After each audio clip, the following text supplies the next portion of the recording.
Qualcast Nation, welcome back. We have Lydia Francesco in the mix, health and wellness specialist, coach, certified personal trainer, all things wellness. I am so glad she's on the show. So Lydia, welcome. Hi, thanks, Quado. I'm so happy to be here with you. It's been a long time coming. We've been back and forth a little bit. We have some mutual friends in common, little Heidi, little Jody, who's made an appearance on the show. So I know that this is going to be awesome just because the amount of advocacy for having you on has been tremendous. so Lydia, how did you get into the health and wellness space? Like, what's your background? What's your story? Yeah, so my story is actually different and interesting, I find anyway. I actually have a bachelor's in international studies, and I worked in politics for a little while. I've also worked in marketing. I had been attending Good Life, the gym, doing group fitness, doing a little body pump. I don't know if you've ever done body pump, or maybe some of the listeners have done body pump, but it was a great program, and I had been doing it as a participant. And it was honestly just how I got into fitness was literally a fluke. I saw a poster one day that said, we're looking to hire instructors for body pump. And I just loved the program so much. And I thought that I would be great at being an instructor. And so typical me, one of the questions I always ask myself is like, what's the worst that can happen, right? And the answer, of course, was like nothing. I just have a good workout. So I tried out and I made it. And then from there, I really just got the bug in terms of actually helping people and working with people. So from there, I progressed into becoming a personal trainer. And then really over the past 11 years have just taken that continuously to the next level in terms of my education and how I help people. And now I'm actually working more in the corporate wellness space and really working with organizations to help them support their employees. Obviously, we're seeing so much stress and burnout everywhere. It's like really kind of an epidemic. And so I'm doing my part to help employees, be their best selves, stay healthy. And I mean, ultimately, it actually benefits the workplace and the organizations where they work, right? So everybody wins. Amazing. And so really, it was just like, did you have your own wellness journey? Or did you just kind of jump into it with the topics you covered, like being a personal trainer and so forth? Yeah. So I mean, I've certainly had my own wellness journey. I would say I've grown up fairly healthy. My parents were always really healthy eaters. I mean, we didn't even do like Halloween or Easter. Like we never had candy for those holidays, or we didn't even really participate in them. And it was always lots of fruit and vegetables and all that kind of stuff. So I really grew up with a really good foundation of health and wellness. And so for me, I use that as an example of how I know that it's possible and not even that complicated to have a lifestyle of good health. Where so I'm very much against like quick fads, quick fixes, this whole fixation that our society has with immediacy. It's really hard, but I definitely try and counteract that. And often it's the bad news of telling people, look, there is no quick fix. You have to put in the time and the effort.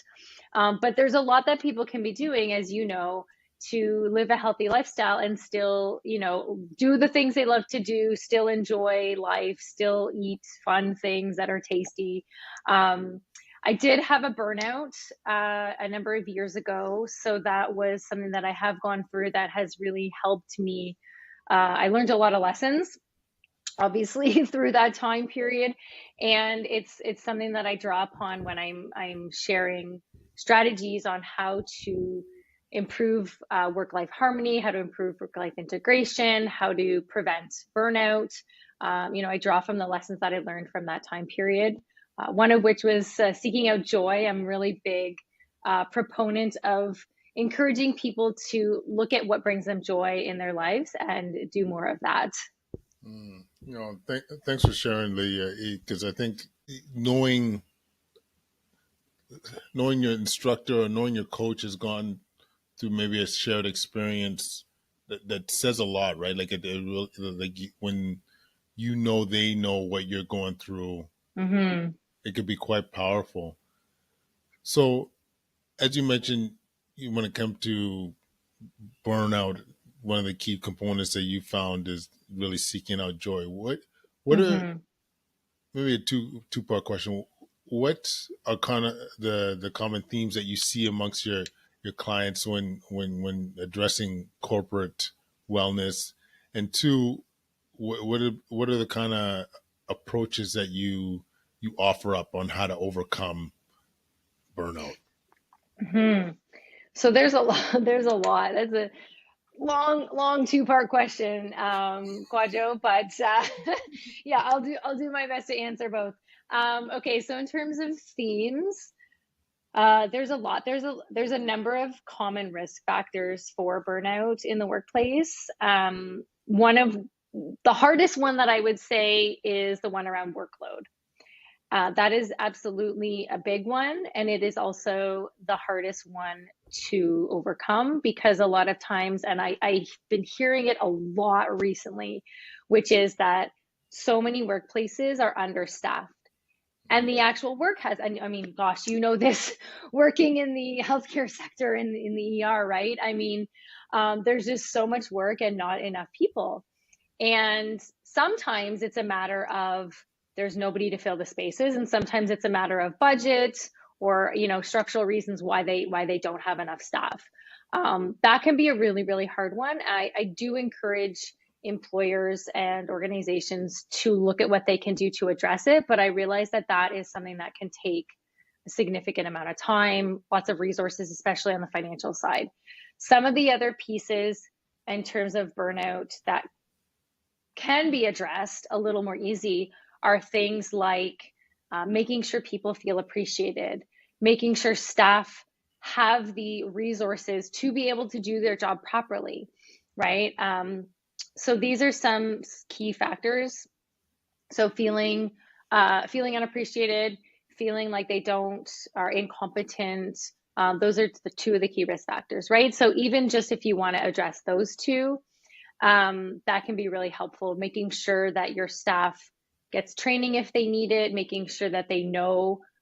A lot of times I see this in bigger organizations where people don't understand how their work fits into the overall picture. And I think sometimes it can be really helpful for people to just feel good about the work they do when they understand how it fits in. And that even if they're just a small little cog in the overall big machine, that their cog is very important because if their cog was missing, the machine wouldn't function, right? So that's just a simplistic of analogy, but letting your employees know, letting your teammates know how their work is important and how it contributes, I think can be really helpful. In terms of the workload piece, one of the things that I do like to suggest as a strategy, it doesn't necessarily help with the workload per se, but it helps with the idea of working more and extra hours and the concept of being always on, right? A lot of times nowadays people just feel always on, right? Like everyone's got their phone, they can be checking their work emails from their phone and all this kind of thing. So I encourage leaders to have a conversation and set up some team norms around communication. And so what does that look like? It looks like talking about all the millions of channels that are out there now, right? I mean, there's not only is there email, there's the old school phone, which probably nobody uses, there's texting, there's Teams, team chats, or Slack. I don't even know. I feel like there's just so many other channels of communication, and people, I've heard this from clients where they're literally can practically spend most of their day just bopping between all the communication channels, and they're basically not getting any work done because they're just trying to keep up with the flow of information. So have a conversation with your team, decide as a group, what are our preferences, how do we like to communicate, which of those channels do we prefer, which of the channels are most appropriate for certain types of a discussion, right? So sometimes email can be more appropriate than the stream of chat within Teams or Slack, right? Um, Also setting up things like, how do we communicate urgency, especially outside of work hours, right? So I like to suggest, as an example, not email. So maybe if there's an urgent thing, you literally pick up the phone and call the person. And what that does is that can alleviate some of the need for somebody to be checking their email on the weekend just to see if by chance something urgent has come in, right? So again, it's really, and again, it's not for me to dictate exactly how people structure this, but it's about having the conversation, discussing it as a team, coming up with some guidelines, and then following through and kind of putting those into practice. That is brilliant because, as you said, it is hard to unplug or disconnect Mm-hmm. in 2023. It really is. Yeah. I consciously try and advocate for this amongst my own team, whether Mm-hmm. it's a researcher, my ICU group, even my admin. I do not text her past. I try not to text her anyway, past Mm-hmm. 6 o'clock, as an Mm-hmm. example. I Mm-hmm. encourage folks not to check their emails in the evening or on weekends. If it is urgent, pick up the freaking phone. It's okay to Mm-hmm. still to talk to folks. So Yeah. I think what you're mentioning is really important, especially people. We're in a healing phase right now. A lot of corporations, especially I know corporations, but also in the medical Mm-hmm. field, in healthcare, Mm-hmm. we're trying to heal post, and so Yeah. these advice and these techniques are so important. And the other one that I think, like, I'm paraphrasing a bit, Lydia, but when you were describing the cog, what role you play, I also Mm-hmm. think of how important it is to recognize your purpose, like why Mm-hmm. you're there, and focusing on that. Like, why did you take that job? Why did you decide to be that nurse or analyst or what have you, and recognizing that what you do is extremely important, and the organization or the corporation could not thrive without your input, without your knowledge, without your game. I really Mm-hmm. think this is all these points really add to healing. Yeah, absolutely. And a few other things just to add on to that idea of communication, especially from a leader perspective. So absolutely, number one is leading by example, just across the board for leaders. You have to be leading by example, on all fronts, which can be a challenge, of course. But, even from this communication front, right? If you're sending out the text, sending out the emails at the off hours, it can make the employees feel like they should be paying attention to that. So there's two strategies that I like to suggest on that. One is, we have great technology. There's this wonderful thing called Send Later, and I encourage people to use it. Right? It can be hard. You have to get into the habit of, you have to click an extra button, or like the down arrow or the up arrow, and it takes a few extra steps. But then at least you're not sending stuff, or it's showing up that you've sent it at like 8 p.m. or midnight or whatever times you might be sending stuff at. The other option, which I think can be helpful just in general, is being very clear with expectations. So if you're sending out an email and it either requires information back from the person or it requires them to do a task, be specific about your timelines. So, even in the email, like, you might just be thinking of something, but doesn't need to be done immediately. Maybe it needs to be done 2 days from now. So in the email, you can just say, hey, this just popped in my head, not urgent. I'll just need it by Tuesday, or I'll just need it by Thursday. Or, I do need this as, fairly quickly, first thing tomorrow morning, or what sort of thing, right? So giving more guidelines to the person, to the receiver, as to when you need a response back, can be really helpful for people as well, to understand, or to diminish the level of immediacy and urgency.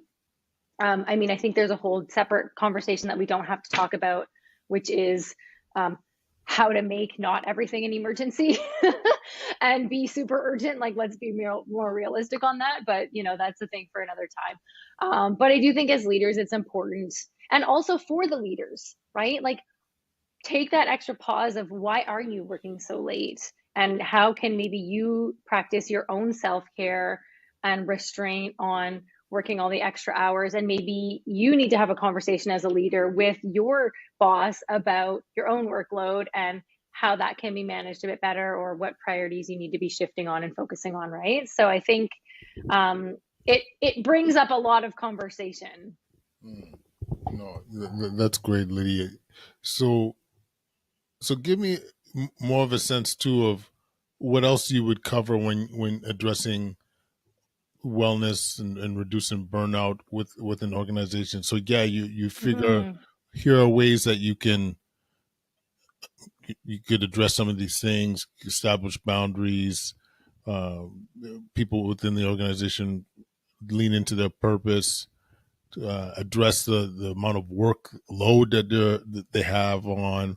But any other components in terms of the how we heal or overcome the amount of burnout that you're seeing? Mm-hmm. Yeah, I mean, I think so when I talk about burnout within organizations and do workshops for companies, I share that there's a three-pronged approach to this. So one is the employee themselves or individuals, two is the leaders, and three is the organization as a whole. Um, I think what I've been seeing a lot of, or what we've been seeing a lot of, is a focus on the individual, right? So, here's lots of information, here's workshops on, how to exercise better and what to eat and why you should sleep and this kind of stuff, which is really great and super helpful. And of course, I give these workshops. I'm a proponent of people taking control of their own wellness. But in the past, that's been the focus. And unfortunately, I am seeing a shift where organizations are now realizing that they have this role to play as well. So that's where I'm talking about the leadership side. And then there's also really the organizational side as well. And there's two big things that I see from the organizational side. One is really, as a company, as an organization, working to create a culture of wellness and well-being within the organization. And I'll explain that. And then two, also making sure that the organization is also psychologically safe and that there's psychological health and safety at the workplace. I think those are they're huge. Those are huge, huge things. They don't get solved overnight. But what I would love to see is more organizations actually start to take these things seriously, to look at the internal systemic things that are happening within the workplace. So, in terms of, for example, the creating a culture of well-being, that could be things like having no meeting days or a no meeting half a day, right? Like, Friday afternoons, there's no meetings, or Wednesday mornings, there's no meetings, right? Setting like company wide times. Like, I know local listeners here in Ottawa will know of Shopify, who at the beginning of the year basically like erased everybody's calendar invites and just scrapped most of meetings, and then people had to decide, like, evaluate what are the more important ones, right? That's a little extreme. You don't have to do it that way, but thinking about how can we give people a little more time back in their day, or again on meetings, having 25-minute meetings or 55-minute meetings or 50-minute meetings as opposed to 60 and 30. And what I see a lot of and what I hear a lot of, especially with public sector clients, is that people are stuck in like back to back to back meetings, and they don't have time for a break. They don't have time literally for their brain to just have a pause. And it can be so mentally overwhelming when you just go from one meeting to the next, whether it's in person or whether it's online, right? Another thing that I know of some companies that are doing is that they build in some metrics around well-being into their performance management.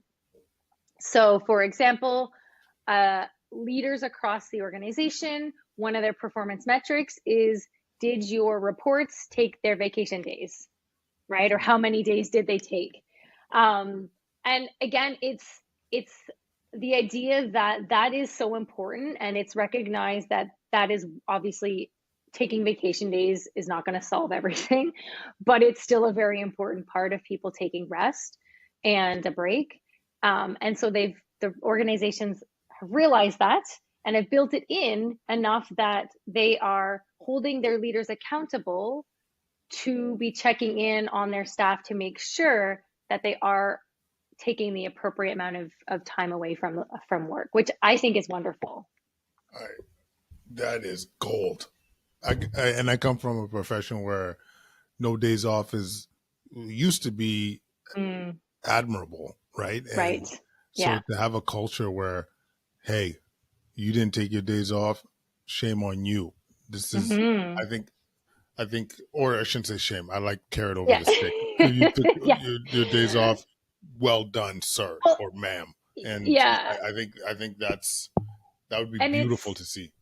totally. And the thing is that it's holding the leaders somewhat accountable to that, which means they should be tracking it in a certain sense and looking when they have one-on-one meetings with their reports, checking in and being like, hey, when was the last time you took some vacation days? How many do you have left? If you have lots, well, you should take some.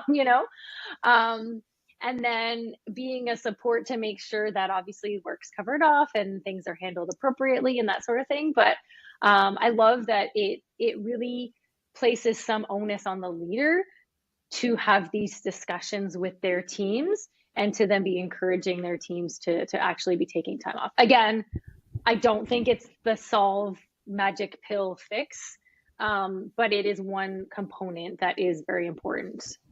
So yeah, and there's so many different ways for organizations to kind of embed wellness and well-being into the overall culture, and it doesn't always look like having a once a week yoga or having healthy foods. It's more structural, and the bonus is that it helps productivity. When you structure the internal practices of your company to be geared towards improving well-being, you are actually going to be improving the productivity and the efficiency of your staff. I do not deny that. I like it. That is very, in my opinion, so intuitive that it.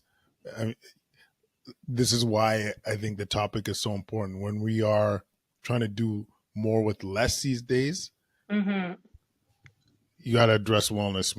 Full stop. Full stop. Absolutely. So, a bit of a biased question because of being in a leadership role and recently writing a book on the topic. Mm-hmm. What are some of the aspects that us as leaders should be doing? Like I fully believe that we do need to lead by example. That's a non-starter for me. Mm-hmm. You gotta be an example of the change you want to see for folks. Are there other principles that leaders need to be considering when addressing wellness in their organization? So I mean, like in addition to the big lead by example piece, yeah, I mean, I think uh, checking in and really being sincere about that as well, and not just I like to joke the whole like, how are you? I'm good, thanks. How are you? I'm good. Like we all do that, but really learning about your team, learning about their lives a little bit more. This was really, really important, especially during the pandemic, where we got a glimpse a little bit more into people's lives and how that affected them. And we had a lot of people that were dealing with the maybe children at home, but also elderly parents, or they were alone a lot, and so they were very isolated.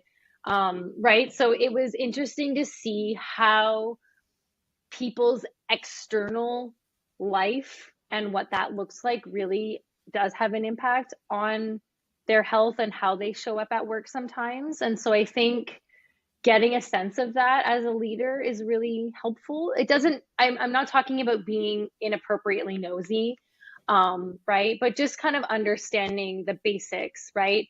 I know a lot of people in, like, I would say probably 50-ish range, or even, with healthy parents, even in their 60s, low 60s, where they are now in that category of dealing with elderly parents. And that can be extremely time consuming, extremely challenging. It can be distressing, distracting, right? So let's say, as an example, you have a staff member who's in that situation. Knowing that is happening, can be helpful for you to just get a pulse on them, or be more understanding and compassionate if they need to step away for a couple hours out of a day because they have to go look at a nursing home or something. I don't know, right? Like, take a phone call, talk to their parent's dentist because the parent can't do that. Who knows, right? There's so many things that they might need to be doing. But that's just an example of like how having a glimpse into somebody's life, I think sometimes can help make you more compassionate as a leader. I think a lot of times leaders, can default to the worker is just your worker, and that is the only thing that they do, as opposed to them being a full-bodied human that has external things going on. So I think that can be something, certainly, that can be really helpful, and really just being open to having these conversations. I think I've seen this talked about a lot recently, about how emotional intelligence is the new IQ, right?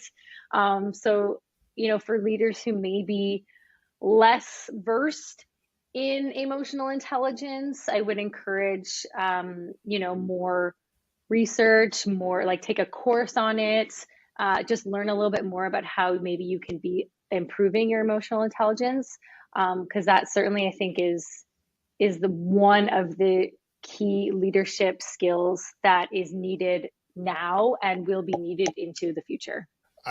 Could not agree more. I feel like the EQ piece in an era where we're talking healing, when we need to to be connected, is so important. And I really like that advice, Lydia, of getting to know your staff. I can't count how much you learn by being open and offering that ear to your Mm-hmm. colleague or to your staff member, and it creates compassion. It creates a wantingness to help, to to to better serve.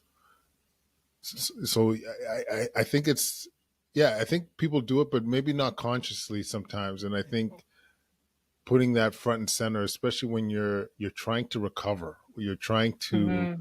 improve on your current state of affairs. This is vital. I really think it is. Um, so when it comes to the individual, like, I know this is the part that gets highlighted the most, and when we've done wellness initiatives, and we started a wellness program about 2 years ago, we really focused on this part, which you in some ways arguably is easier to control. And Mm-hmm. so I'm wondering if you could highlight some of the areas that you feel are important to improve people's wellness at an individual level. Yeah, great question. Yeah, and I mean, please don't get me wrong. Like, all the three prongs have a role to play, have a responsibility to play. It's just the individual piece has been the only piece that people have been looking at in terms of workplace wellness. And we just need more of the leadership side and the whole organizational kind of cultural side to kind of jump in and take their responsibilities. But for sure, individuals absolutely can be taking a role and should be taking a role in their own health and wellness. Okay, some of the key things I would say, I mean, I'm sure you would agree on the foundational pieces in terms of wellness, which would be sleep, movement, and nutrition. Right? I think for sure, sleep.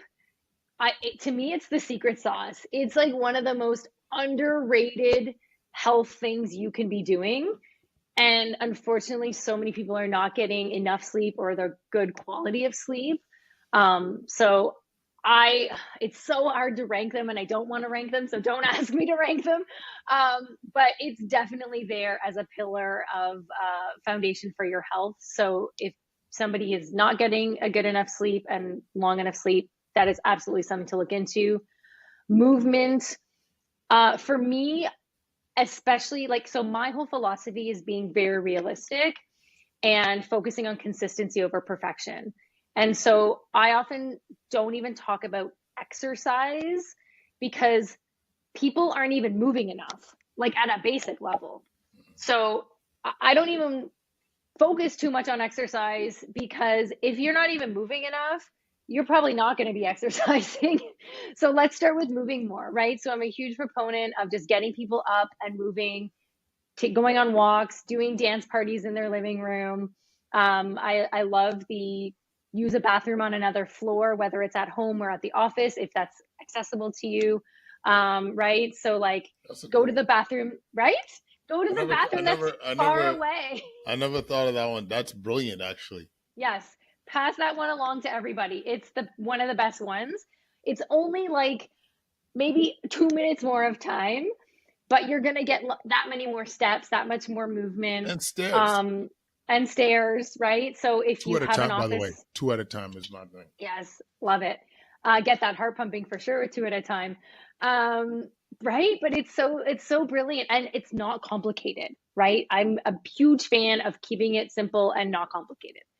From nutrition, my big advice, again, simple, just focus on the 80-20, right? 80% of the time, eat the fresh food, eat the fresh fruits and vegetables, meats, less packaged items. 20%, don't even worry about it. Enjoy. We got to live life. If there's one thing for me that my takeaway from the pandemic is, and all the whole rest of like world being on fire nonsense, is just you have to live a good life now. So that doesn't mean depriving yourself, but it also doesn't mean choosing to be unhealthy all the time, right? We can make good, healthy choices most of the time. So those are my three foundation pieces. The other piece that I love to talk about, and you mentioned it because I know I sort of alluded to it, but is boundaries. Setting boundaries for yourself in a variety of ways. So, from a technology standpoint, from a work standpoint, from a people standpoint, right? I often counsel people that if they don't know where they need to set a boundary, pay attention to what triggers a stress response, what gets you stressed, right? And that's probably an area where you probably need to set a boundary. Um, I encourage people to review their social media, do a social media audit, and unfollow people or unfriend people who their content isn't serving you. Maybe it just gets you riled up or angry, or it's just makes you feel bad about yourself for whatever reason. I do believe in diversity of thought. And so I purposely follow people with whom I don't always agree with their point of view, but it can be how they present their point of view, right? So I'm definitely not encouraging only, bubbling yourself in terms of thoughts. But certainly there was a lot of negativity during the pandemic. I was muting people left, right, and center. And I think that's really important.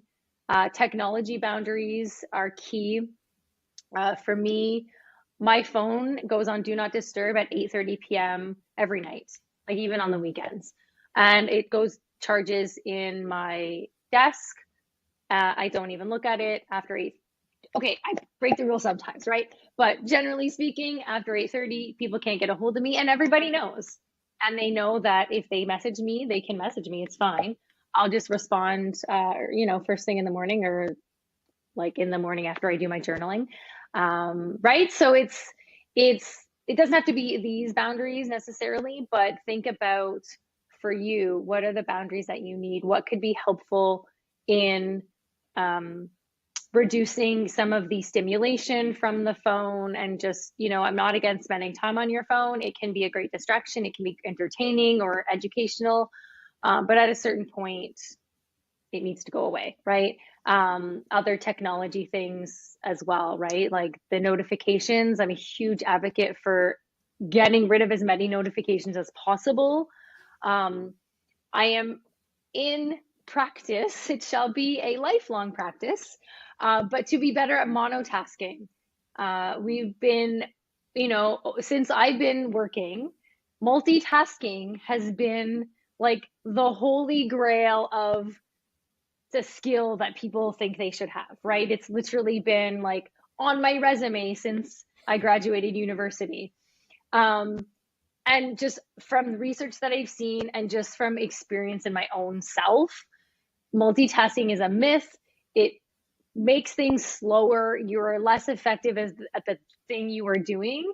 And I'm really not good at it, but I really try to do monotasking and to get myself more focused. I think, I don't know how, if from your perspective in healthcare, if you've seen a lot more of like people thinking they have ADHD or at least even demonstrating like AD. I feel like I have ADHD tendencies and I don't have ADHD, but because of how we've been programmed and how we're so used to bopping back and forth from all the things, I feel like that's I like to call it sometimes like my brain just feels on fire, Mm. right? And when we stop the multitasking, it actually just like it calms the brain down and you can be more focused and more alert and more um, better actually at the task that you're trying to do. So that is for me, that's something that I'm working on. But yeah, those are my there's lots more I could share, but those are my top, I would say. No, those are great, Lydia. Honestly, this is golden. I was just reflecting on the comment you had about multitasking as an ICU doc. You're right. Like we Mm, technically, you want to be to a certain degree unifocused at tasks depending on what's going on. But one of the talents I feel like we need to have, or at least I feel I need to have, is processing a lot of information at once.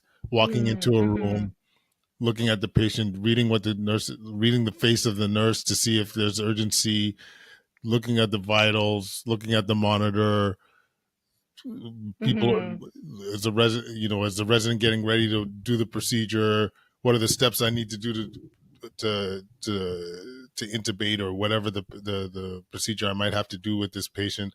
So my brain mm-hmm, is accustomed to being on fire, as you say, but at times mm-hmm, you just need to shut it down. Like I can't tell you how many times where I'll just take a deep breath consciously. I try to do it every time before, mm-hmm, as a physiologic sigh before mm-hmm. grabbing my phone.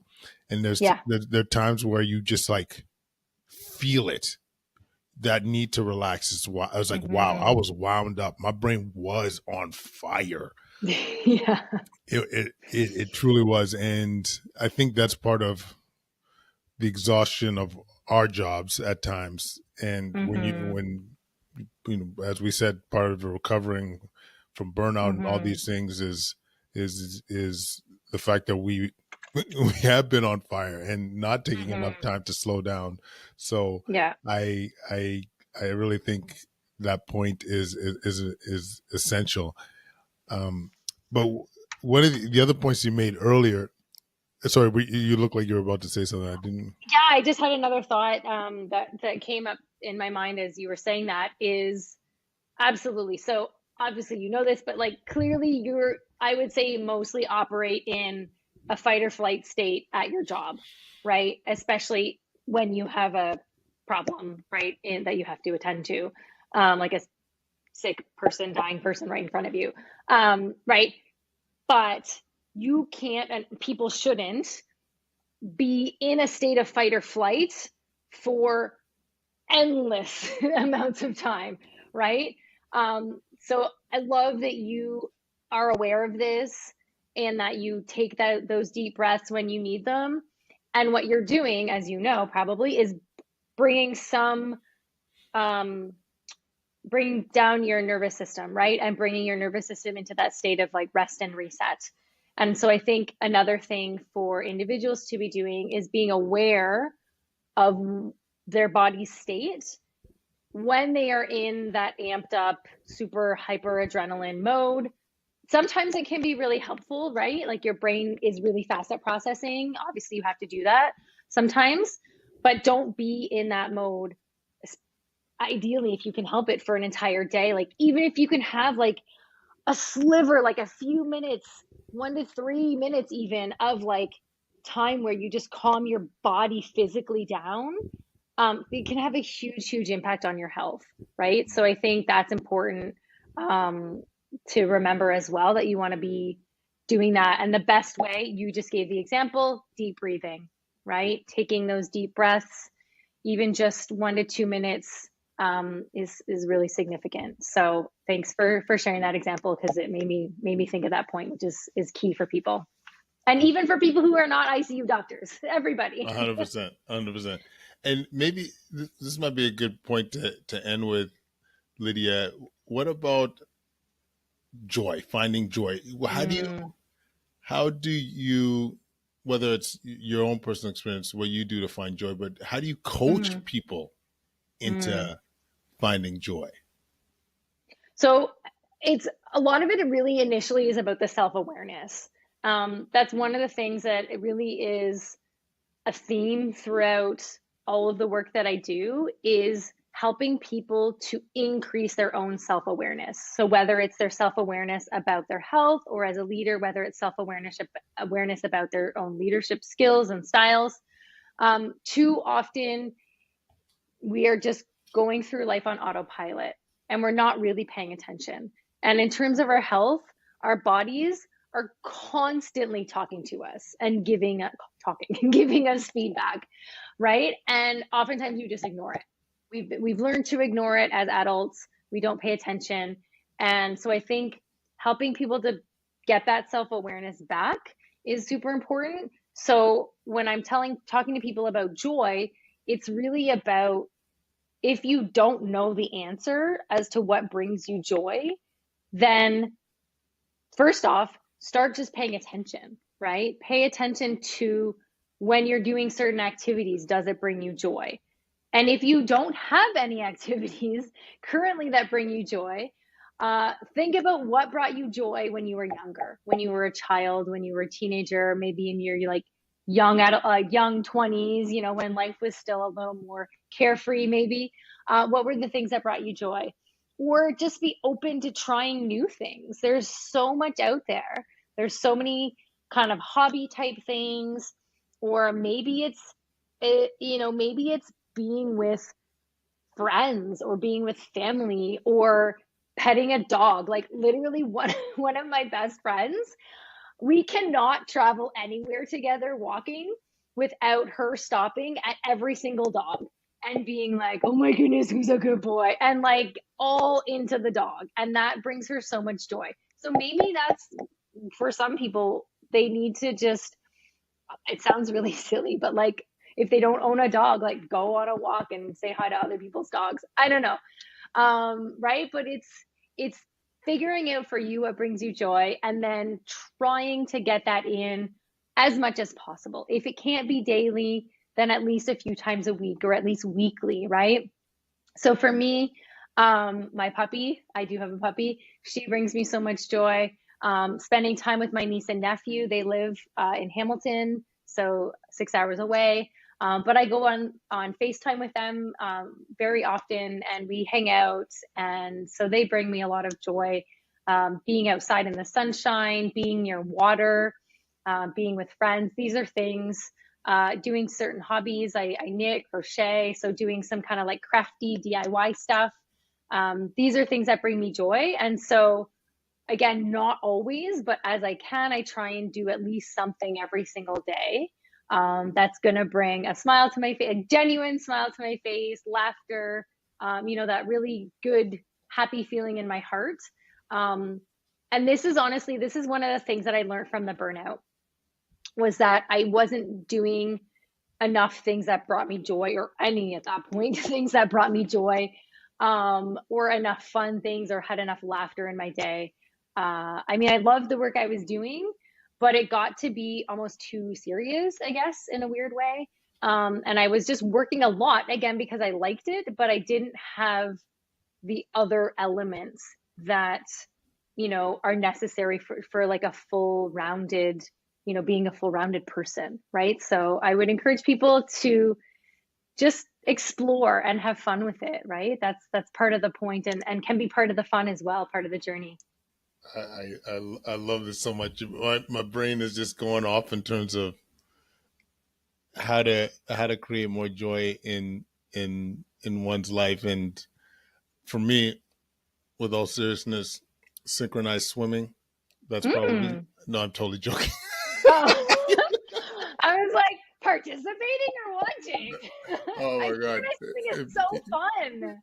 Say that again. Synchronized swimming is so fun, like to watch. Mm, Like it's mm, so no, I think it's okay. They are so talented. yes, I will agree with that. Like so I And mean strong. as a fitness person, when I watch, I am appreciating how challenging what they are doing is. Like Yeah, it is not easy to do what they do.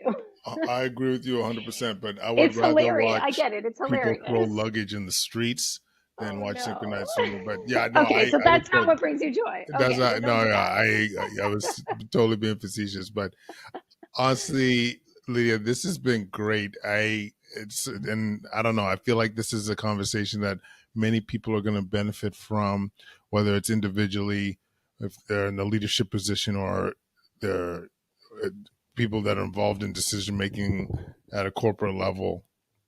I think this has been absolutely golden. So, if people want to track you down, they want to learn Mm, more about all that Lydia has to offer, mhm. where can they go?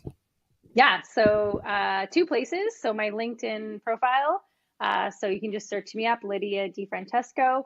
And I'm posting pretty much almost every day, Monday to Friday, not always, but as much as I can.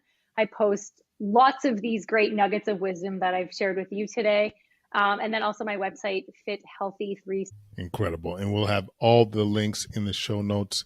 Lydia, you're fantastic. Thank you so much for Thank joining you. us. Oh my gosh, it was my pleasure. I'm glad we made this happen.